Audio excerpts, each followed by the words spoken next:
Aksidente at hindi sadya ang pagbangga ng isang fuel tanker sa fishing vessel ng mga Pilipino, ilang milya ang layo sa Baho de Masinloc. Pero mga kaanak ng mga nasawi patuloy ang panawagan para sa katarungan. Saksi, sina Chino Gaston at Ian Cruz. May kasunod. Ay, hindi pwede buksan yan eh. Kailan pa namang tanggap na ganito, nakalagdag ang Sa pagpanaw Junior, iniwan niya ang 5 anak, pati na ang misis na si Melanie at ang kanilang pangarap na katas ng pangingisda.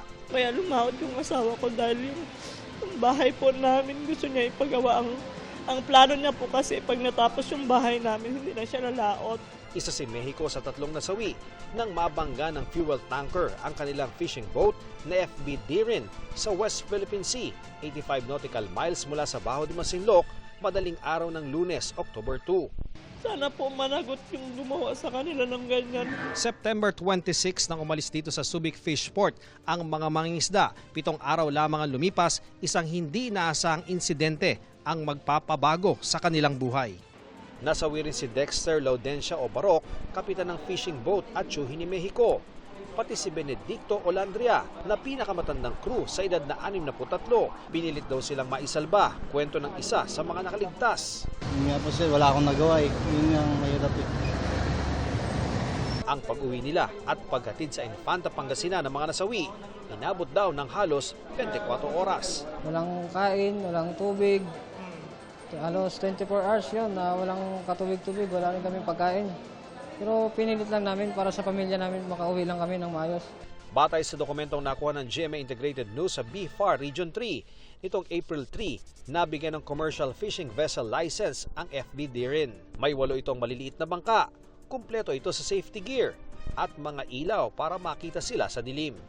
Sa harap ng alkalde ng Subic, ikinwento ng ilang mangingisdang nakaligtas na nakahimpil sila at naghihintay ng tiyempo para mangisda nang makita ng isa sa kanila ang babangga ng commercial vessel. Nasa FBD rin noon ang 6 na mangingisda habang nasa maliliit na bangka ang iba pa. Wala po akong narinig na busina po, Mayor. Wala po. Opo. Wala pong pakalam, sir. Siyempre, baka hindi niya po naramdaman sa sobrang laki niya po. Mangunguna raw ang bayan ng Subic sa paghahabla sa nakadisgrasyang barko. May 3 nasawi eh. Tsaka binangga nila eh.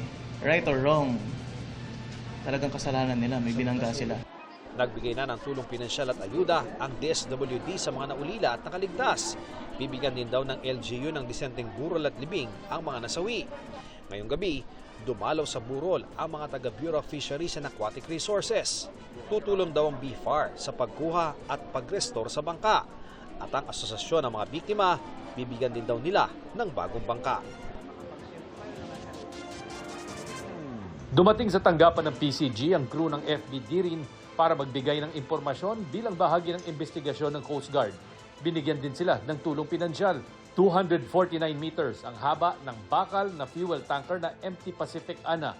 Ano ba naman ang laban dito ng gawa sa kahoy na FB Dirin na sa habang 25 meters lang ay madaling napataob?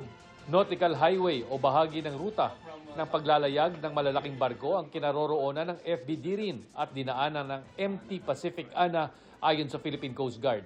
Kahit maraming namataan doong barko, batay sa Marine Traffic Monitoring System ng PCG noong October 2, ang MT Pacific Ana lang ang dumikit sa lokasyon ng FB Dirin. Pero sabi raw mismo ng mga nakaligtas nang mangyari ang disgrasya, masama ang panahon at madilim sa bahagi ng dagat.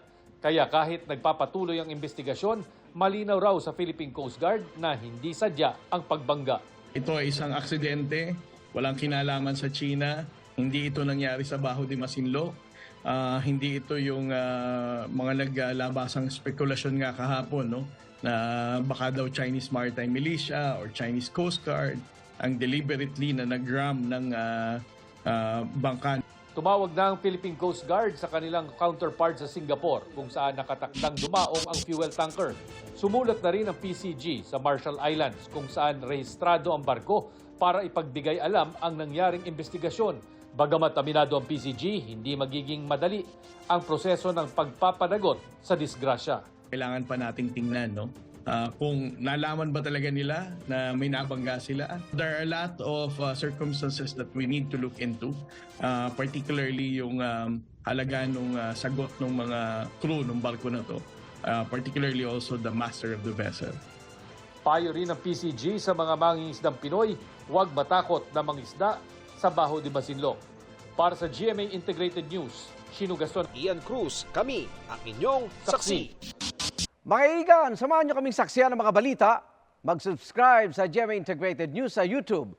Para sa mga kapuso abroad, samahan nyo kami sa GMA Pinoy TV at sa www.gmanews.tv.